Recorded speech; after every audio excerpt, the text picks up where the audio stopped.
주님께서 여러분과 함께 루카가 전한 거룩한 복음입니다.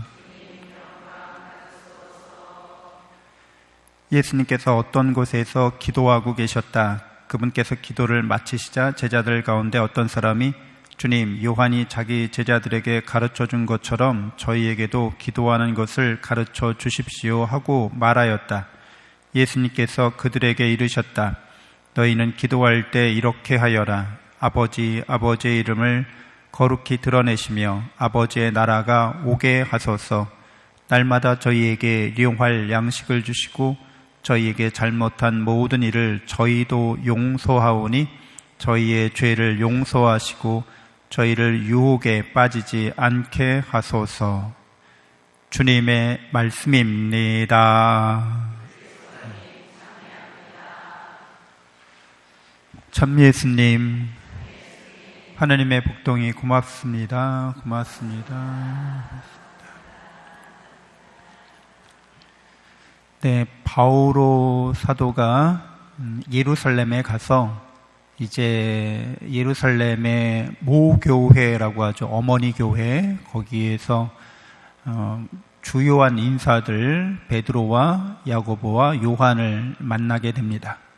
그래서 그들과 함께 논의해서 복음의 진리를 이제 전파하는데 역할 분담을 하는 거죠. 그래서 이제 그렇게 잘 해결되고 와서 바오로 사도의 그 본거지는 안티오키아 교회이죠. 그 안티오키아 교회가 첫 번째로 그리스도인이라고 불렸던 교회입니다. 지금의 이제 시리아 지방인데요. 거기 안티오키아에서 바오로 사도가 파견된 거죠. 복음의 진리를 전하기 위해서 전교 여행을 떠난 그 도시가 안티오키아 교회가 됩니다. 이제 유서 깊은 초대교회 중에 하나인 거죠. 근데 거기에서 이제 베드로 사도가 거기를 방문하게 된 거예요. 그래서 이제 이렇게 지내다 보니까 잘 지냈었는데 어느 날 야고보, 주님의 형제라고 불리는 야고보가 예루살렘 교회의 주교였던 거죠. 감독이었던 거죠. 그들이 보낸 사람이 있었는데 그 예루살렘에 있는 교회는 유다교랑 완전히 분리되지가 않았어요. 그러니까 유다교로부터 독립된 새로운 종교가 탄생하기 이전에 그 중간 단계입니다. 그러니까 이제 유대인의 관습이나 율법을 많이 지키는 그런 교회인 거죠. 모교회가. 그 사람들이 와서 보니까 사도들이 이방인들과 너무 격이 없게 막 어울리면 율법의 많은 부분을 이제 어기게 되는 거죠. 그러니까 그 사람들이 오니까 베드로 사도나 다른 사도들이 짐짓 안 그랬던 것처럼 이방인들과 식사를 하거나 뭐 같이 어울리거나 하지 않는 것처럼 그렇게 위선을 떠는 것에 대해서 바오로 사도가 일침을 가합니다.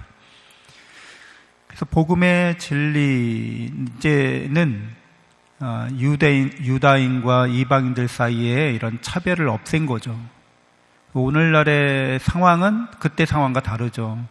베드로 사도나 다른 교회에 책임 있는 사도들은 예루살렘 모교회도 신경 써야 되고 또 이방 지역에 새로 생기는 교회들도 이제 신경을 써야 되니까 이렇게 절충하려고 많이 노력을 하는 거죠.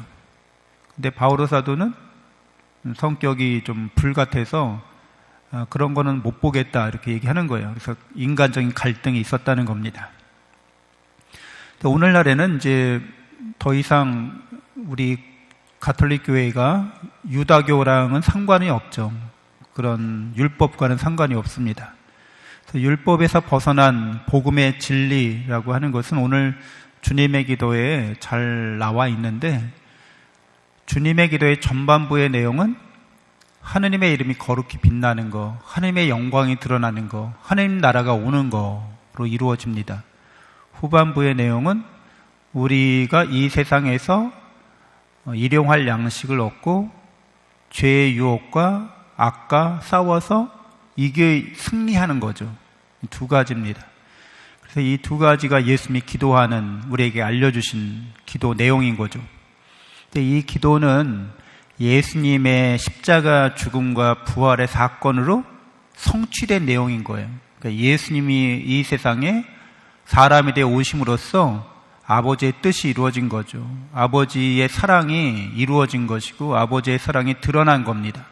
십자가에 달리신 예수 그리스도는 우리를 죽기까지 사랑하시는, 당신의 모든 것을 내어주시는 하느님의 사랑을 드러내고, 이것이 바로 하느님의 영광인 거죠. 그래서 하느님께서 영광 받으시다, 이런 뜻은 하느님의 사랑이 완전히 이루어지고 하느님의 사랑이 완전히 드러났다는 걸 뜻합니다. 그리고 우리를 죄의 유혹과 악에서 구해달라는 이 기도 역시 예수님의 십자가를 통해서, 그 십자가의 피 흘리심을 통해서 우리에게 완전히 성취되었습니다. 복음의 진리가 바로 주님의 기도의 핵심인 거죠. 본질인 거죠. 복음의 진리를 깨닫고 믿는 사람들은 주님의 기도를 바치는 사람, 주님의 기도를 살아가는 사람들이 됩니다. 그래서 우리 그리스도인들이 예수님을 통해서 하나님의 영광을 드러낸다는 것은 우리가 예수님을 닮아가는 걸 뜻하죠. 우리가 예수님을 어떻게 닮아가는지, 특별히 그분이 예수님을 닮아가는 길에 있어서 후반부에 나눈 것처럼 죄를 용서받는 삶을 사는 거죠.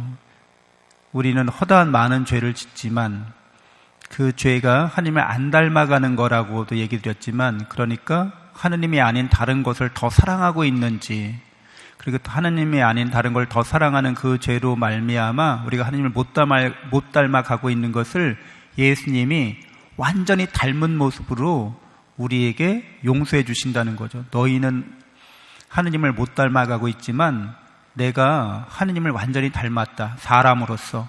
그러니까 내가 너희의 그런 못 닮아가는 죄값을 대신 치러주시겠다고 하시는 거예요. 그래서 이렇게 하느님을 못 닮아가는 죄를 다른 측면에서는 배은망덕이라고도 얘기합니다. 그러니까 이거는 빚을 졌다는 뜻이에요. 은혜를 입었는데, 사랑을 받았는데 하느님을 사랑하기는커녕 다른 걸 더 사랑한다는 거예요. 이걸 이제 배은망덕이라고 하고, 은혜에 대한 배신이라는 거죠. 배반이라는 거죠. 그래서 이걸 빚으로 표현하기도 합니다. 사랑의 빚진 자라는 거죠. 우리는 다 하느님을 안 닮아감으로써 사랑과 은총의 빚진 자들이 된 거예요.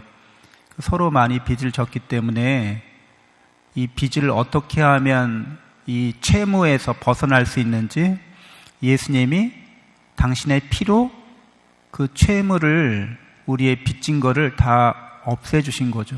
그래서 이 복음의 진리는 우리에게 큰 은혜고 큰 축복이 됩니다. 그래서 내가 이렇게 많은 빚을 탕감받았기 때문에 다른 사람들이 나에게 배은망덕하더라도 용서할 수 있다는 거예요. 그들의 그런 배은망덕이 하느님께서 내게 베푸신 그 큰 은총에 비하면 보잘것없다는 거죠. 그래서 우리에게 잘못한 일을 우리가 용서하듯이 제가 용서받은 것처럼 그렇게 그들도 용서하는 사람이 되도록 하겠습니다, 이렇게 말하는 거죠. 이렇게 기도하는 거죠.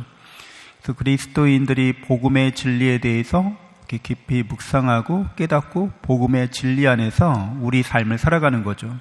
우리가 인생에서 목적으로 하고 있는 바가 이 세상 것이 아니라는 거예요. 이 세상의 영예나 이 세상의 권력이나 이 세상의 화려함이나 이 세상의 즐거움이나 이런 것들이 우리의 궁극적인 목적이 결코 될 수 없다는 거죠.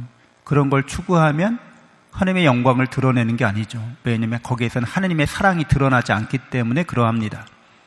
그러니까 우리가 하나님의 영광을 드러낸다고 하는 것은 예수님을 통해서 하나님의 영광이 드러났다는 것을 깨닫고 믿고 저도 예수님처럼 살겠다고 예수님을 따르는 제자의 삶이 요청되는 거죠.